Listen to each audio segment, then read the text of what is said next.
lalu di bulan Ramadan dan adalah yang dimuliakan Allah Subhanahu wa taala. Puji dan syukur selalu kita panjatkan kehadirat Allah atas limpahan-Nya dan nikmat yang tiada terkira. Salawat dan salam semoga Allah curahkan kepada baginda Rasulullah sallallahu alaihi wasallam beserta keluarga, tabi'in, sahabat tabi'in atau tabi'in dan siapapun yang mengikuti sejak mereka hingga yaumul qiyamah nanti. Apabila kita lanjutkan pelajaran kita. Apa yang terakhir itu? Sudah jadi nabi belum? Diangkat sebagai rasul. Sudah. Yakin diangkat sebagai rasul sudah. Ya. Ada yang ingat ibu? Sama-sama lupa dengan saya.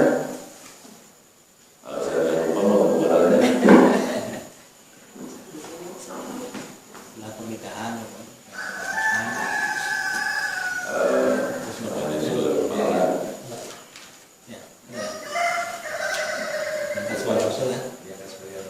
Oh ya, yakin ya.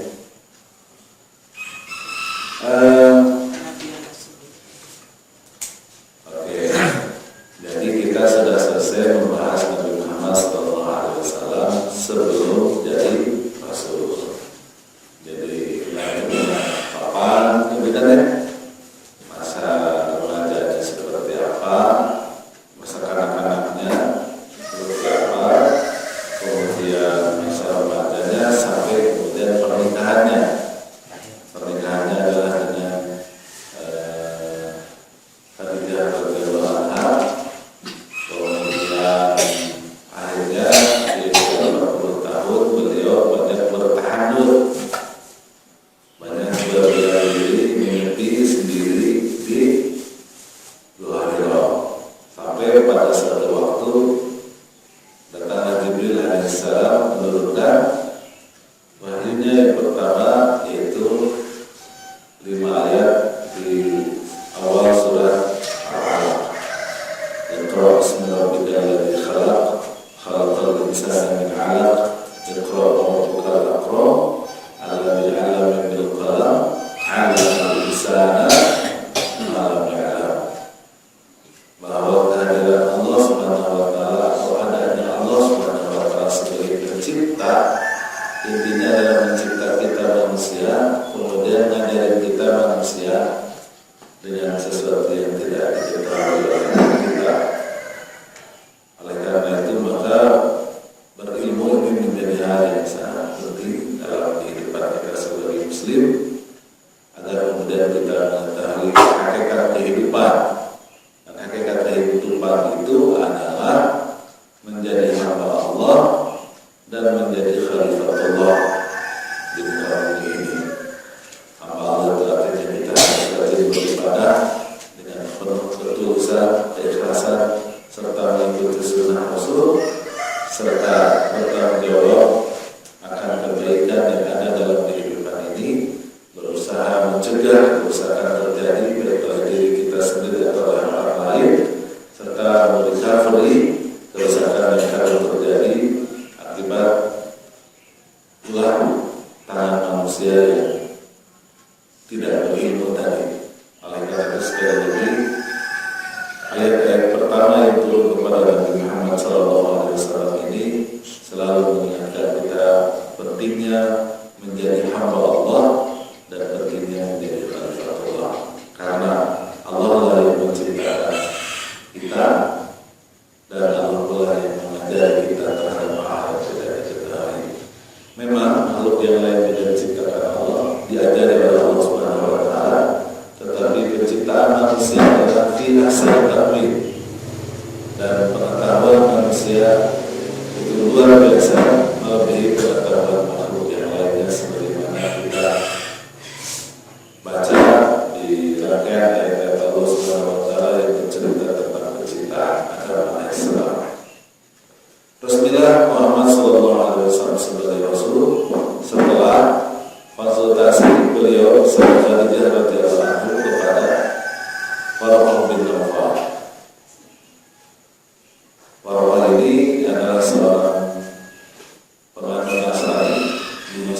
istilahnya dia adalah penganut Hanafiyah, yaitu orang-orang Quraisy yang tidak menyembah berhala, tapi tetap menyembah Allah yang besar dan melakukan ritual yang kira-kira itu merupakan warisan dari Nabiullah Ibrahim alaihissalam. Dan dia memberitahu kepada Muhammad bahwa yang datang di Gua Hira itu adalah Jibril, bukan jin sebagaimana yang disampaikan oleh Rasul. Kemudian Jibril itu adalah diterangkan kepada Nabi Muhammad malaikat yang menyampaikan wahyu kepada Musa dan Injil yang menurunkan Taurat dan juga Injil. Musa dan Isa yang menurunkan Taurat dan Injil. Dan kaum Muhammad, kata orang-orang Kafir, adalah nabi akhir zaman sebagaimana disyaratkan oleh Taurat dan Injil. Setelah itu Rasulullah baru tahu bahwa dirinya adalah Rasulullah SAW. Apa yang terjadi berikutnya? Yang terjadi berikutnya adalah bila menunggu informasi jadi nabi itu kayak apa, karena tidak ada perdebatan, tidak ada orientasi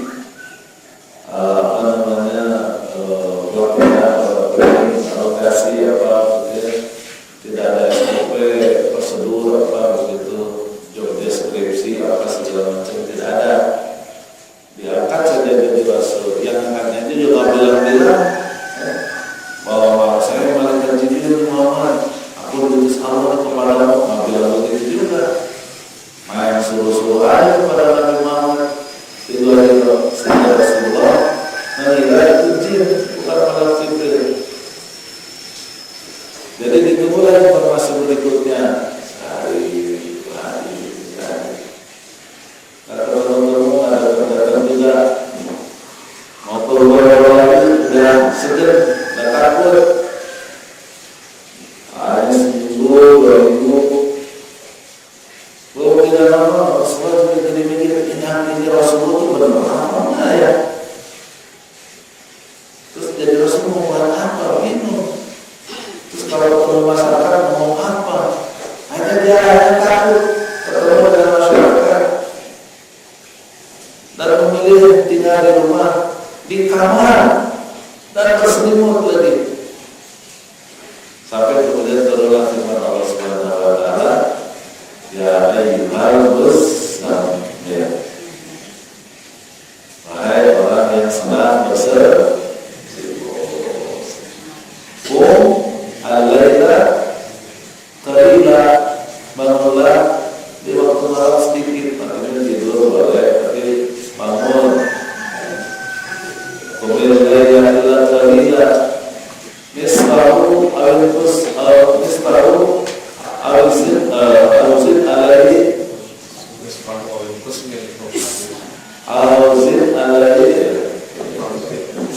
Qumil laila illa qalila nisfahu aw zid alaihi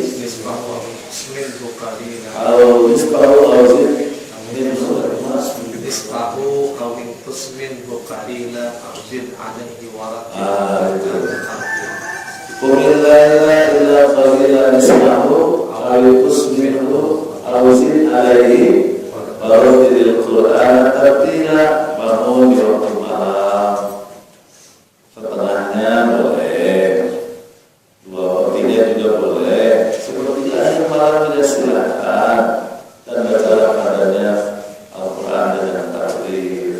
Karena baca Quran di waktu malam kayak gitu dia asyadu wal'an wa huwa muqila, ya, itu lebih mantap dan lebih mengena di hati. Dan apa yang diturunkan itu adalah qaulan thaqila.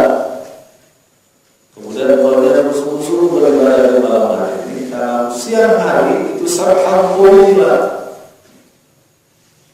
ya, kesulitan, kerumitan, kepayahan, tugas yang berat itu menanti di siang hari. Kalau tidak disiapkan dari malam hari secara mental, secara rohani, nanti keletihan. Biar kuat, maka bangun di malam hari. Ya. Kalau kita makan semakin bagus, harinya biasanya semakin ini tidur siang.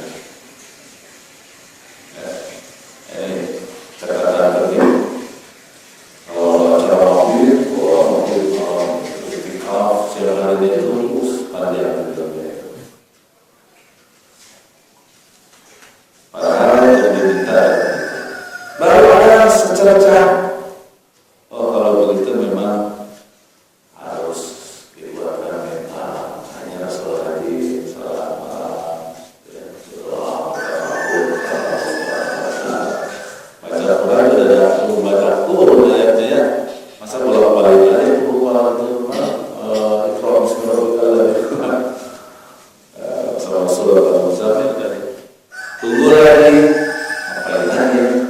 Jadi Rasul tuh seminggu, dua minggu, nggak turun, 3 minggu, 4 minggu, sekian pekan, baru turun lagi. Ketika Nabi Muhammad juga ada kebingungan, sambil bersih siang-siang datang lagi dengan panggilannya yang baik, panggilannya yang menyentuh, yang menghantarkan dengan keadaan yang diharapkan oleh Rasul. Ya ayyuhal mudaththir, sama dengan Islam. Kalau dia Islam mengatakan kesalahannya itu lamnya Muzammil kumil laila illa qalila nisfahu wa yanqus minhu aw zid alayhi wa rattilil Qur'an tartila. Islam jadi lembut. Awalnya ada sedikit kencang tapi masih lembut, yaitu dengan roh. Ya ayyuhal mudaththir qum fa'anzir, bangun, bangkit, dan tutup semua pulau itu kan bangkit dan bangunlah. Berikan pernyataan. Jadi kalau datang ke masyarakat, kasih pernyataan masyarakat. Itu orang namanya jahiliyah. Kalau kita pernyataan, orang-orang kafir mengagungkan Allah SWT. Tapi datang ke masyarakat yang ucap kayak begini, wafiyah atau pakaian bersihkan, takut keren, gagah, meyakinkan. Kan kamu hindari itulah. Walau sesuatu dan kekotoran kamu singkirkan, kekotoran yang masuk itu kemusyrikan dalam hati, berhala yang ada, kemaksiatan, pola ekonomi ribawi dan seterusnya. Memang itu berjalan di masyarakat. Walau sesuatu apa hancurkan, walaupun tasbih. Dan janganlah kamu berangan-angan untuk mendapatkan sesuatu yang lebih. Jadi kalau berdakwah itu jangan kemudian dengan berdakwah nanti ada jabatan, ada posisi, ya, ada istri yang cantik, ada mobil, ada kendaraan, ada apa segala macam pekerjaan yang apa. Ya, dengan berdakwah itu doanya aku alhamdulillah gitu ya. Malah tuntas rasanya. Dan seterusnya nanti ayat-ayat berikutnya nanti bercerita tentang bagaimana kemudian Walid, ayahnya Khalid, Walid bin Mughirah, ayahnya Khalid nanti melakukan beberapa aksi setelah itu saja kaitan berikutnya. Tapi kaitannya dengan awal kemudian sampai dengan ayat tadi. Ini pakai roh, kalau sebelumnya pakai lam, lembut. Kumil laila illa qalila nisfahu aw yanqus minhu aw zid alayhi wa rattilil Qur'ana tartila. Kalau ini pakai roh, kalau kasrah menunjukkan bahwa ini tidak beda. Karena kalau rohnya adalah fathah atau mata menjadi tafsir. Makanya walaupun roh lebih kencang dari sebelumnya, tapi masih lembut karena dia menggunakan kasrah. Qum fa'anzir, rabbaka fakabbir, wa qiyamaka fatahhir, wa rujza fahjur, wa la tamnun tastakthir. Maka pada Rasul dia mutabakatnya, ya nanti otak, manusia, kita kan Qurannya adalah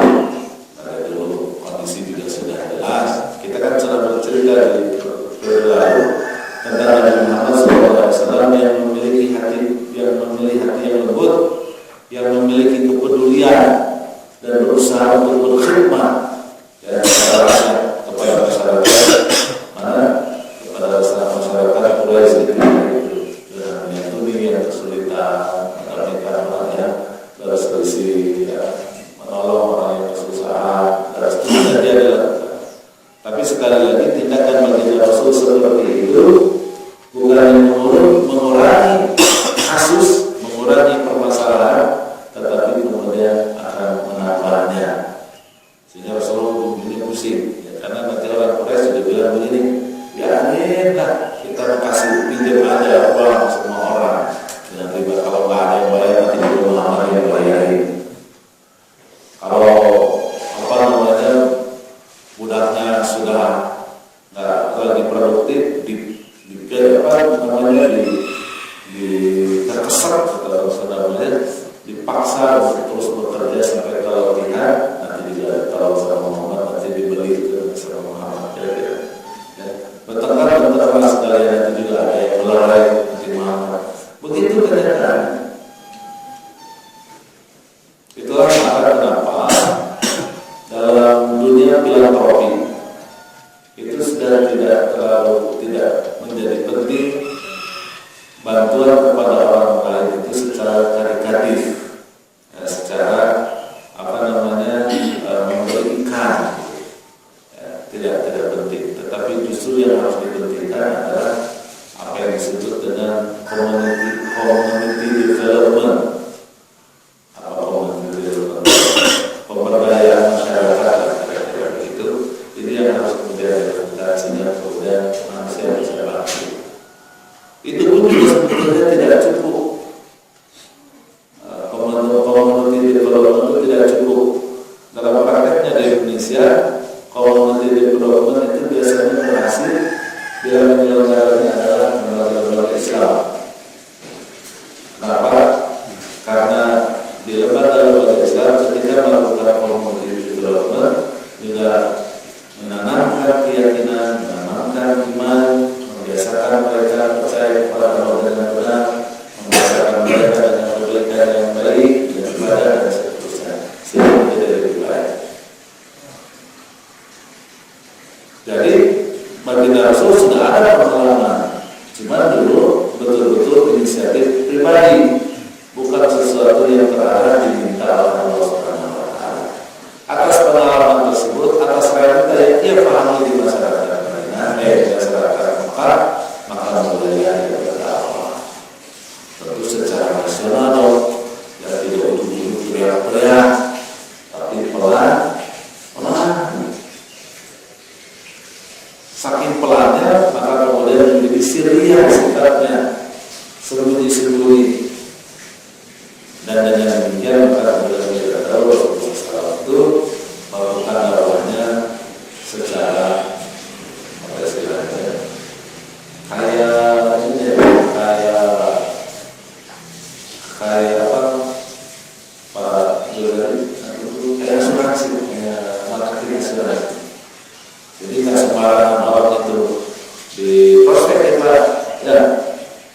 Kalau asuransi itu nggak semua orang prospek, biasanya yang muda-muda, yang sehat-sehat, masih kecil-kecil, gitu kan ya. Tapi sudah bergaji, sudah memiliki duit. Kalau orang dengan asuransi. Orang yang sudah di atas 50 orang dengan asuransi.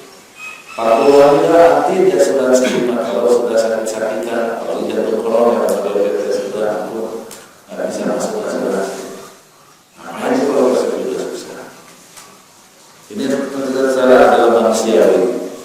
Jadi ketika Nabi Muhammad SAW mendakwah secara sembunyi-sembunyi, dia harus yakin sebelumnya bahwa orang yang didakwah itu barang itu. Dan ini ada pengalaman perjalanan beliau. Maka tentu saja istrinya jelas, namanya cinta banget karena dia tahu banget bahwa dia adalah Rasulullah. Maka kemudian yang pertama bersyahadat adalah Khadijah radhiyallahu anha. Kemudian berikutnya temannya yang paling dekat yaitu Abu Bakar radhiyallahu anhu. Teman sepermainan dari bocah dulu, ya waktu ke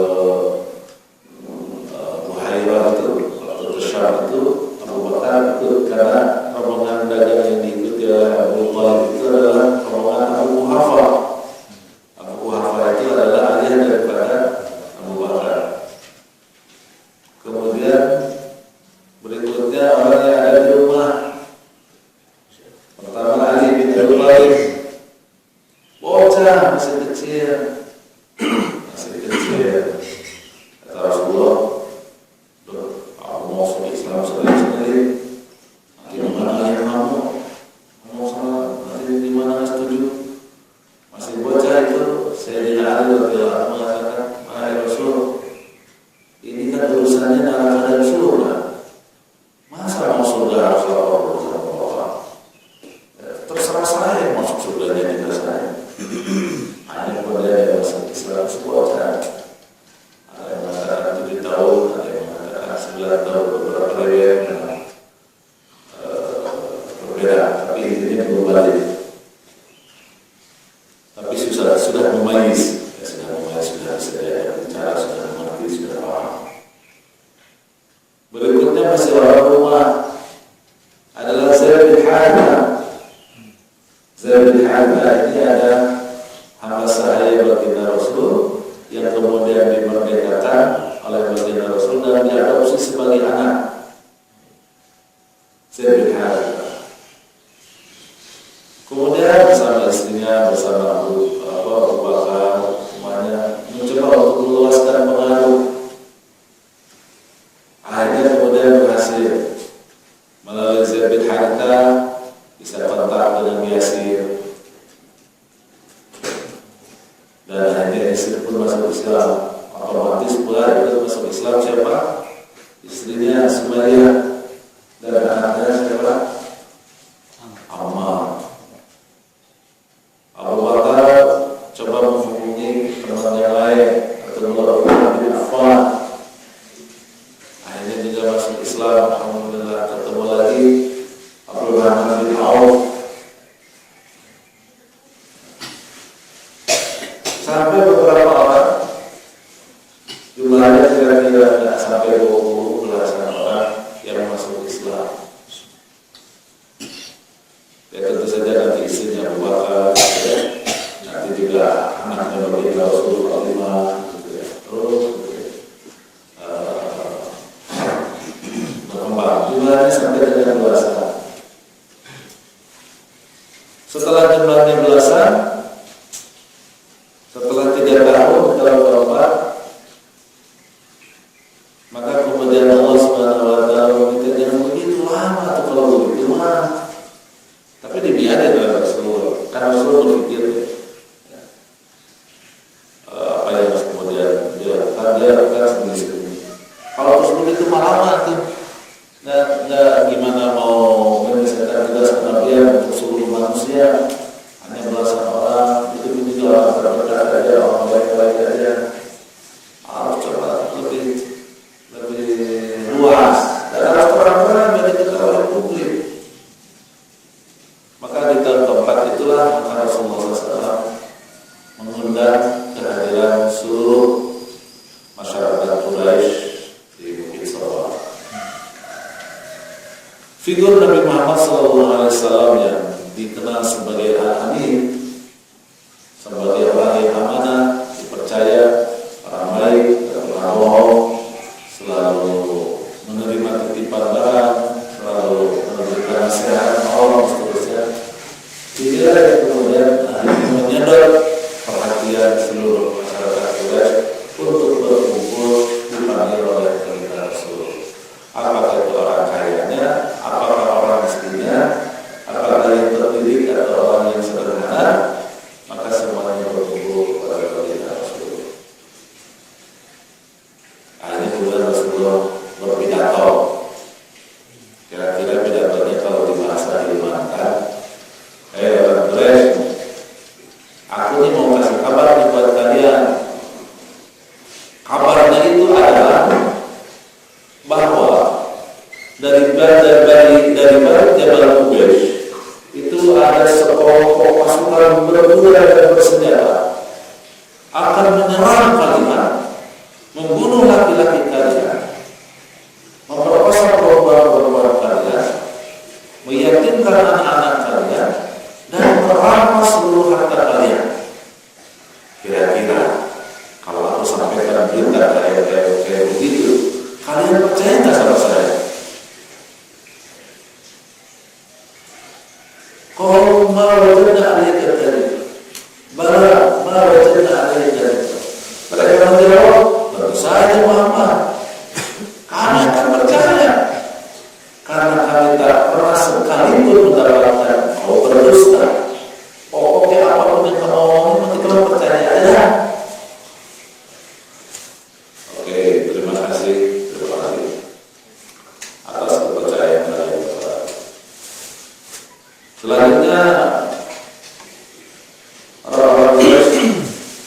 Saya ingin mengatakan informasi yang sebenarnya.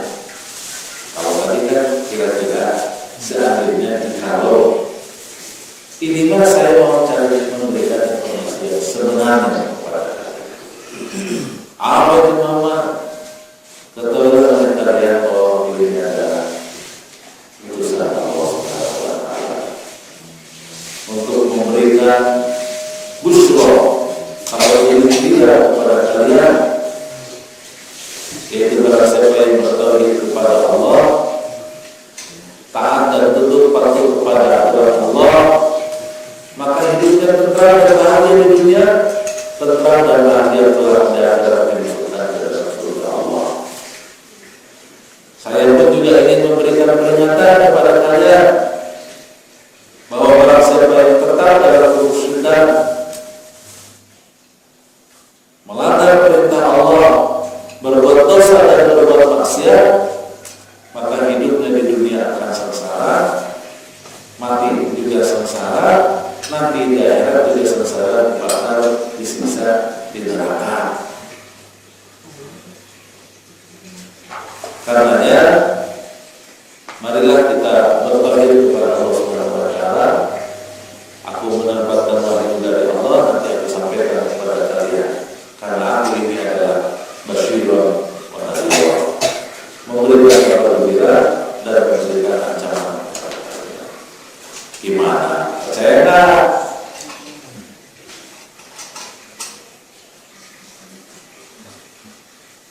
Orang Quraisy dengan pernyataan tersebut terasa seperti disambar geledek siang bolong. Ya. Kalau siangnya nggak bolong sih nggak apa-apa, aja siangnya bolong. Kaget, tidak terduga bahwa saya menyampaikan hal itu. Terusiklah mereka mikir, iya ya, tidak itu tidak itu kacau balau begini, kasihan teman-teman dasar. Yang berdiri utang, ekonomi yang sangat maju, perempuan ini itu kacau balau ya. Ini mungkin sebabnya memang banyak berhala. Ini berhala ini kan mau. Kenapa jadi orang mau ya? Betul ya, kalau kita ini bertaruh, kalau bertaruh kan diatur sama Allah, kita jadi orang baik-baik. Tapi, gimana nih? Sudah mendarah daging, sudah. Tapi ini Muhammad orang jujur, berarti Muhammad kan ngomongin benar ini. Mayoritas orang berpikir begitu. Gimana mau daripada ngomong begini? Kalau ngomong begini katanya, begitu kan semakin pusing. Mau jawab, mau iya gimana, mau enggak juga gimana. Akhirnya mereka wait and see. Pada posisi itulah maka kemudian para pengusaha Quraisy menyadari, kalau begini ini ancaman. Karena ini Quraisy tidak paham tentang konsekuensi daripada tauhid.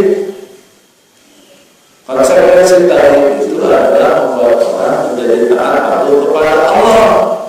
Apa yang dimauin Allah diikutinya. Kalau mengikuti apa yang dimauinya Allah, pasti bertentangan dengan apa maunya mereka, para elit. Wah, kalau begini rakyat bisa diatur, rakyatnya bisa dieksploitasi, rakyatnya bisa ini. Saya akan kehilangan pendapatan, saya akan kehilangan kesempatan berfoya-foya, kehilangan kesempatan untuk mabuk, untuk main perempuan, untuk menjadi kaya, hilang kesempatannya kalau kita bertauhid. Karena kalau bertauhid nanti ada pemerataan pemilikan, tidak boleh terjadi penindasan. Wah, berarti di mana ini bahaya. Kalau kalian juga sudah mulai coba resah, dan akhirnya pertama sekali direspon itu oleh Abu Lahab.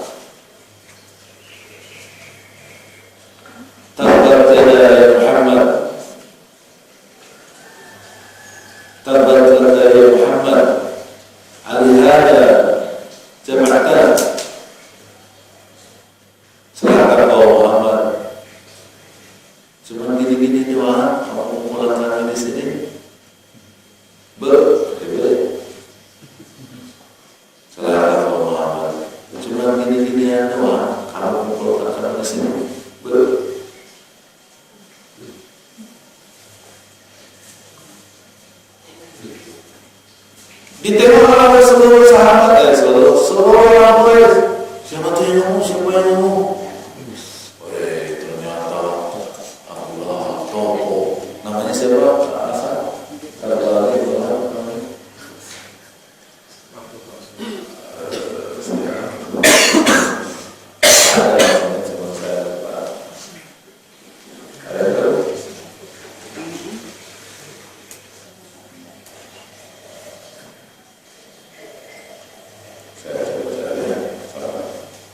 silakan diminum dulu.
Sama tuh itu kok ada sini sih lagi nyari di Google ini namanya Abdul Uzza tapi Abdul Uzza ini adalah dia adalah Abdul Uzza bin Abdul Muttalib. Jadi masih pamannya beliau. Namanya Abdul Uzza bin Abdul Muttalib. Dia kelahiran Mekah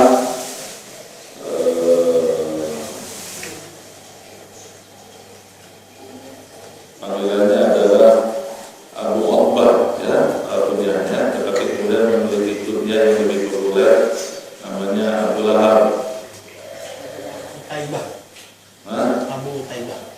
Abu Utaibah juga, Utbah juga, Utaibah juga.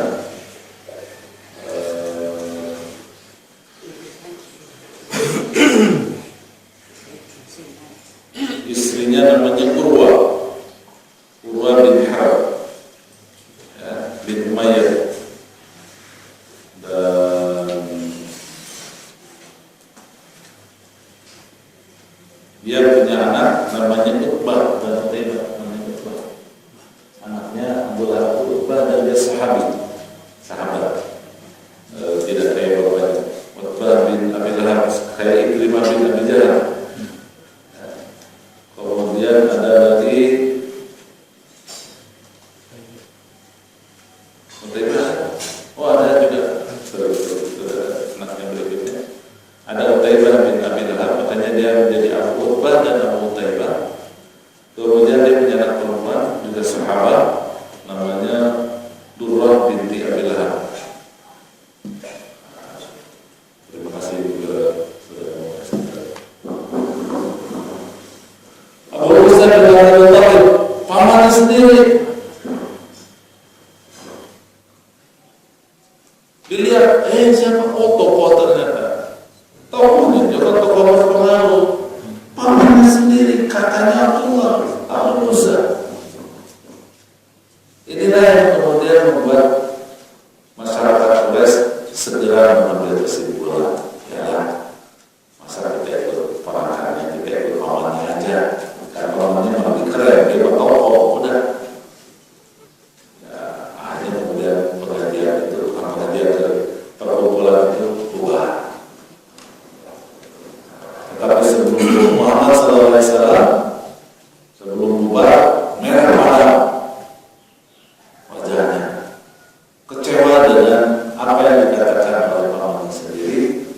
Akhirnya dia kecewa dengan apa yang ada di masyarakat. Mau melawan bingung, karena nggak ada petunjuknya itu tadi.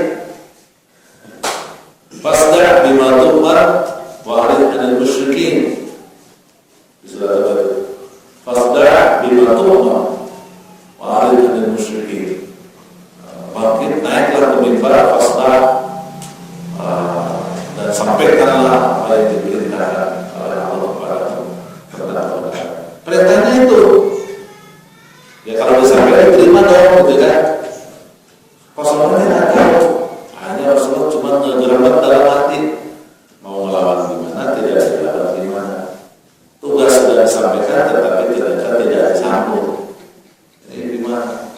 Allah tahu akan perasaan Nabi Muhammad SAW, dan tentu saja Allah juga marah pada Abu Lahab ini. Maka kemudian turunlah firman Allah ketika itu untuk langsung dijawabkan kepada Abu Lahab, tabbatsya abi Lahab ma aghna anhu maluhu wa ma kasab sayasla naran dzata lahab wa ra'ahu hammalat al-hatab fi jidha hablum min masad. Cara Allah kedua tangan Abu Lahab sungguh-sungguh celaka, ma aghna anhu maluhu wa ma kasab. Tidak ada gunanya, tidak ada manfaatnya apapun hartanya dan semua yang diusahakannya. Allah akan tenggelamkan dia kepada neraka yang apinya membara. Dan tentu istrinya, masya Allah, ini suami istri kompak banget ya, dalam kejahatan dan kedosaan. Ya. Hammalat al-hatab, pembawa kayu bakar. Ini kata biasa yang suka mendukung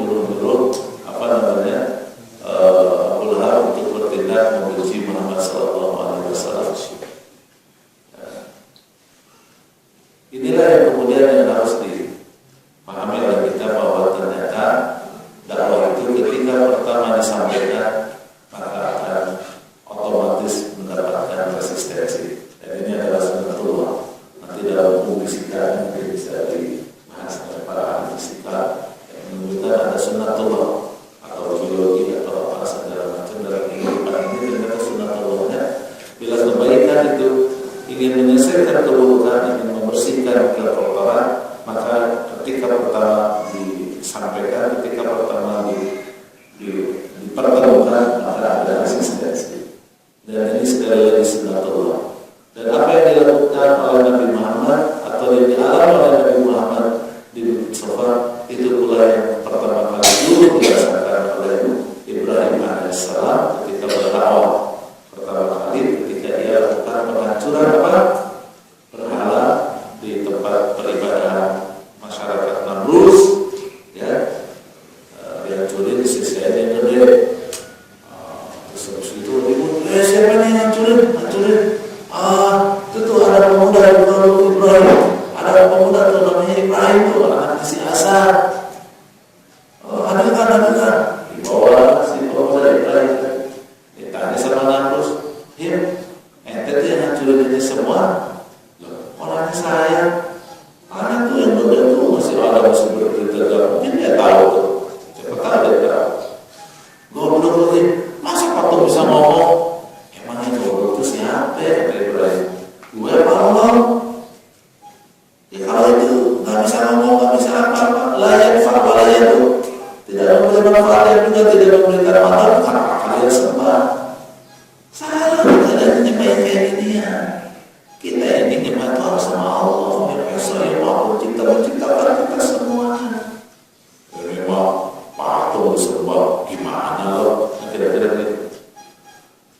Pengennya Ibrahim dengan omongan begitu, semua rakyatnya dan raja Nablus mikir, oh iya, ente bener cerdas loh, bener kita ini salah. Rakyat itu, mari kita sembah Allah yang satu sebagaimana yang diajarkan Ibrahim. Mari. Pengennya Ibrahim sih begitu, tapi ada yang terjadi. Malah jadi Ibrahim yang salah. Ibrahim yang dieksekusi dulu oleh Nablus dengan dipatah, diancam sebelumnya. Kalau kamu yang tidak ada yang lalu, oke, selamat. Tapi kalau kamu tetap mengajarkan tauhid, gua bakal dulu. Udah ada logika lagi, nggak ada diskusi, nggak ada perdebatan. Sebenarnya tidak ada diskusinya lagi antara baginda Rasulullah SAW dengan orang Quraisy.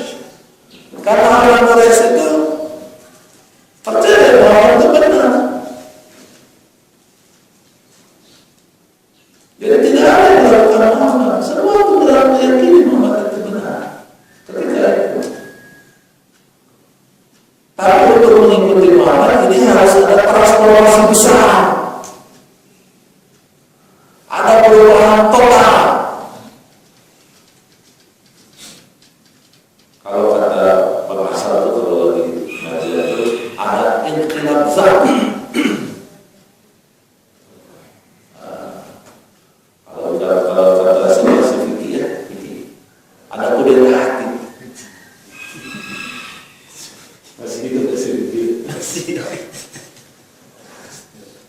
Ada kudeta hati, ada inqilab zat, ada perubahan total. Di mana ada perubahan kita satu.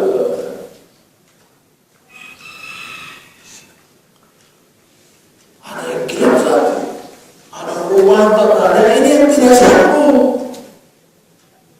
Dari muslim berkali, dari riba menjadi jual beli, dari bersihnya mencukupkan diri kepada istri, dari perbudakan menjadi persaudaraan dengan sesama manusia, dari minuman keras menjadi bajigur. Itu yang repot. Ayo ya.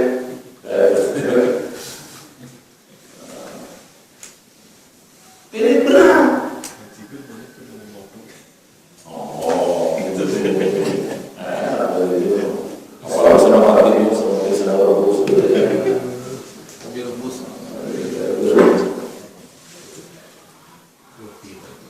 Ini terjadi harus dikira dan ini terasa sehingga mereka ini benar dari Nabi Muhammad ini benar ikutin. Kekayaannya tidak memang dia cuma numpang itu aja ya, pikiran dia numpang itu aja itu manusia.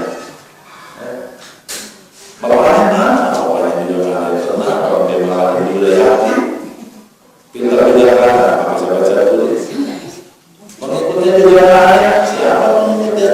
Kan ya diketahui siapa yang Islam karena semuanya kita. Jadi mereka bingung. Setelah tahu bahwa Muhammad itu benar,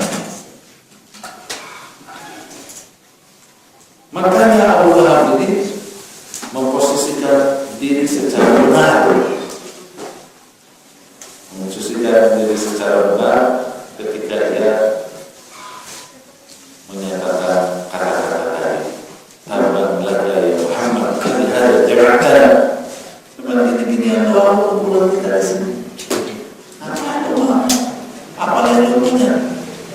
Lu punya apa? Lu ada apa? Coba survei. Elektabilitasnya lebih banyak saya atau kamu?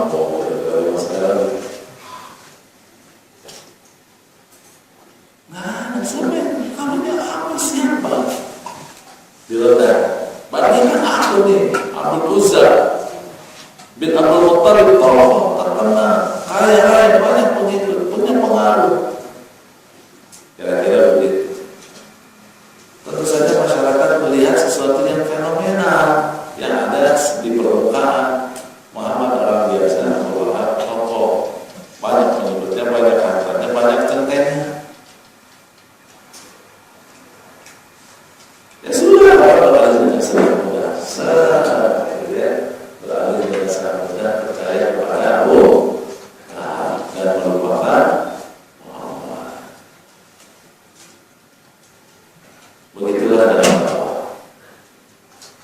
Apalagi kalau kemudian tadi di surat Al-Mudaththir si tanda bulis bahasa ayat-ayat setelahnya yang saya katakan itu bercerita tentang Walid bin Mughirah, ayahnya daripada Syahid. Dan berkelanjutan. Jadi secara elit nanti kemudian mengkonsolidasi. Kalau masyarakat maka di mana elit? Elitnya langsung mengkonsolidasi. Ada tokoh, ada Abu Jahal, nantinya ada Walid bin Mughirah, ada berbagai hal. Langsung melakukan berbagai tindakan preventif agar ajaran ini tidak langsung menyebar. Tapi Nabi Muhammad SAW karena sudah berkomitmen harus berdakwah, hanya terus berdakwah. Dan ternyata kaget juga para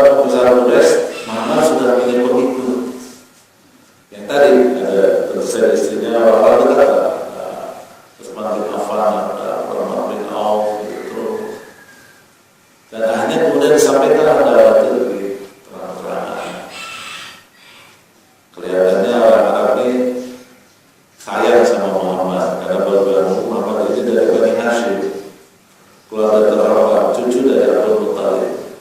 Ternyata mereka tidak mau berurusan dengan Muhammad. Karena tidak mau berurusan, akhirnya mereka mencoba melakukan penawaran. Dan penawaran itu disampaikan oleh orang-orang Quraisy melalui pamannya Abu Thalib. Karena Abu Thalib ini sangat gigih menghalangi siapapun yang ingin menyakiti baginda Rasul. Karena sangat cintanya diasuh oleh dia sejak usia 8 tahun dan memberikan keberkahan kepada dirinya dan keluarga. Tentu orang Arab memiliki sifat al-wafa walaupun dia setia, tidak pernah berkhianat, sehingga kemudian beliau walaupun musyrik tidak mau beriman kepada Allah, tapi dia akan membela Muhammad dan siapapun yang akan membelanya. Orang Quraisy tahu itu, maka didatangilah Abu Thalib. Abu Thalib lah yang disuruh untuk menemui Muhammad SAW membicarakan hal ini. Hanya datang Abu Thalib kepada anakku. Ternyata kehadiranmu dengan ajaranmu ini membuat resah kita orang-orang Quraisy. Para pengusaha Quraisy, para orang tua khawatir ada hal yang tidak diinginkan di masa depan gara-gara apa yang kita lakukan. Ini udah bikin resah.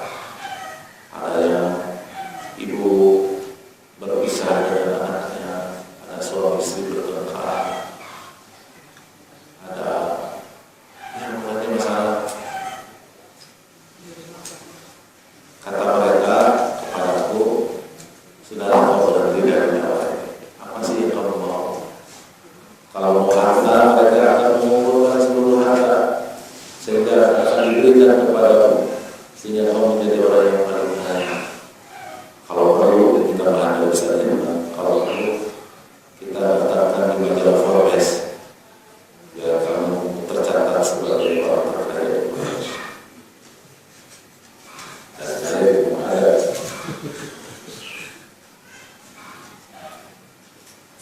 Apalagi ngomongnya kalau mau perempuan, siap kita lakukan audisi Miss Quraisy.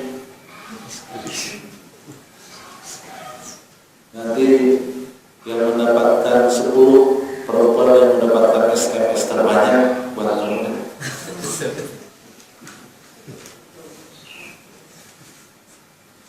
Mau apa? Mau jadi pemasaran aja? Nih, ada harganya. Kita mau apabila ada badannya militer. Kalau mau berada, kita akan angkat kamu jadi raja. Karena kau nya adalah orang lain. Kalau mau jadi raja, yakin nanti kamu akan mengeluarkan.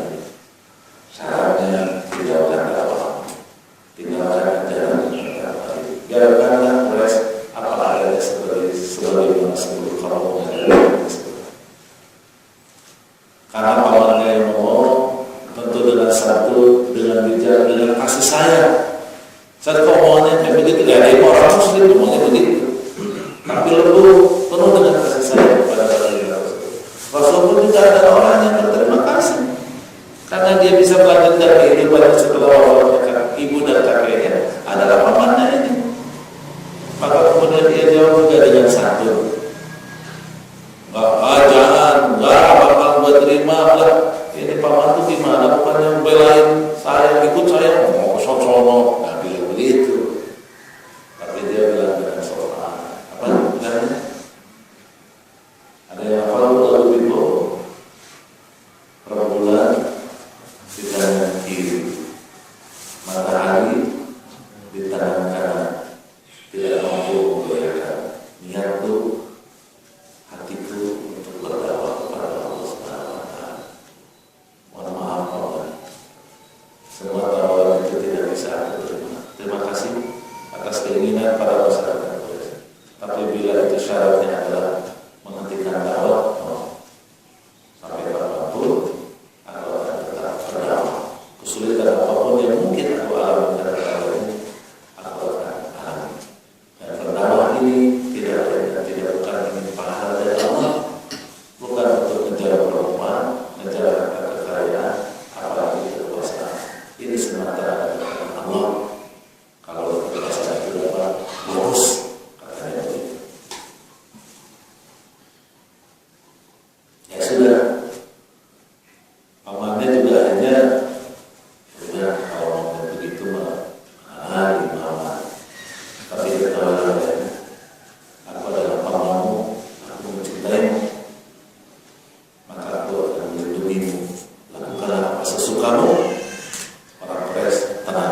urusan uang.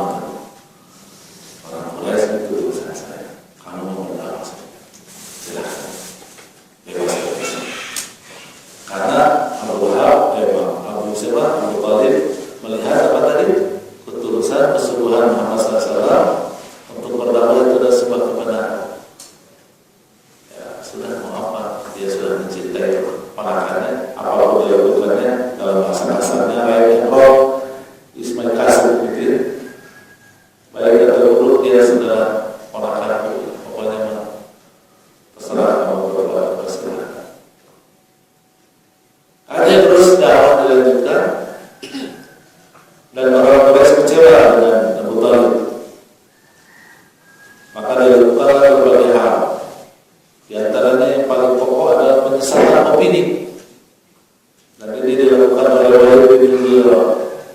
Dia yang merancang mustalahat khas untuk Muhammad ini. Kira-kira Muhammad ini harus dikasih nama apa? Harus diciptakan stigma buruk tentang Muhammad. Apa? Kedua kalimat Majnun. Dia ini orang gila. Maka disebarkanlah melalui media-media yang dimilikinya, media TV, radio, forum, online, berita online, pamflet semuanya digerakkan. Diisukan Muhammad ini Majnun. Saya katakan tadi, ketika pertama Rasulullah berdakwah di Bukit Safa, itu kepercayaannya tumbuh. Masyarakat itu tahu Muhammad ini benar. Masyarakat Muhammad ini benar, tahu benar. Tapi ragu-ragu. Tapi ketika ragu-ragu itu mereka cenderung kepada Allah, menyimpan keyakinan bahwa Muhammad itu benar. Tetapi keyakinan Muhammad itu benar kalau luruh. Lama-lama hilang gara-gara penyesatan opini. Itu dialami oleh teman-temannya Pak Isa. Orang baik-baik, maki-maki, itu jalan mana. Sekarang itu kalau udah Pak Isa, enggak ada. Pak Isa sama teman-temannya baik-baik ada. Tetapi kenapa orang begitu buruk melihat Pak Isa dan kawan-kawan? Gara-gara penyesatan ini macam-macam. Ya, teman-teman Pak Isa itu awalnya katanya eksklusif. Teman Pak Isa itu katanya suka merasa dirinya benar sendiri. Kalau datang ke satu masjid, itu masjid itu akhirnya dicaplok. Pikiran orang para biasanya sih baik. Kurban beli dari zakat dari Allah bersebar. Tapi ketika kemudian ada penyesatan opini, maka masyarakat yang tadinya percaya menjadi tidak percaya. Dikarang lagi sama dia, coba dari selain Majnun. Karena Majnun itu kan gila. Gila itu sebetulnya kalau gila itu kalau dalam bahasa motivator ya, dalam bahasa motivator itu adalah out of the box, berpikir out of the box, berpikir di luar kotak. Lalu pernah tahu berpikir di luar kotak?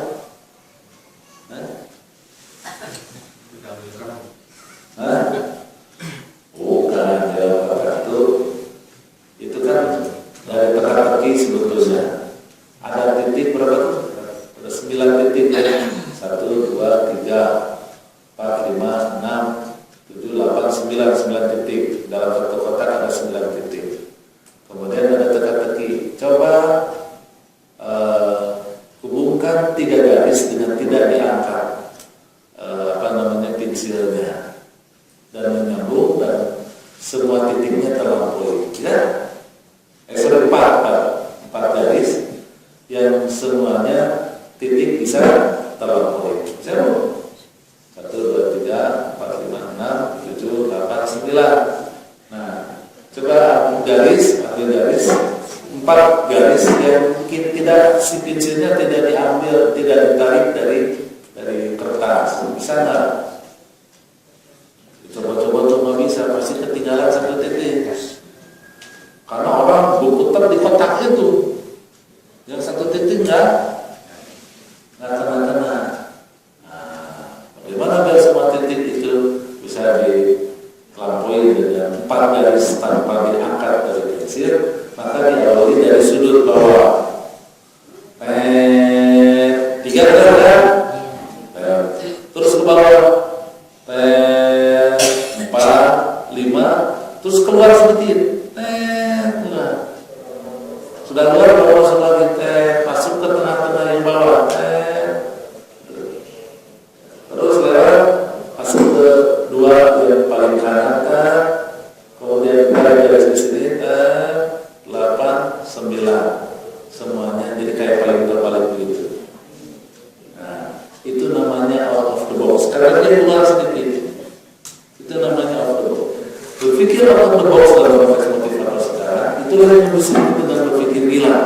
Karena dia menjadi orang yang anti mainstream pada sekarang. Maka gila ini cocok. Apalagi sahir. Sahir itu artinya bukan sahir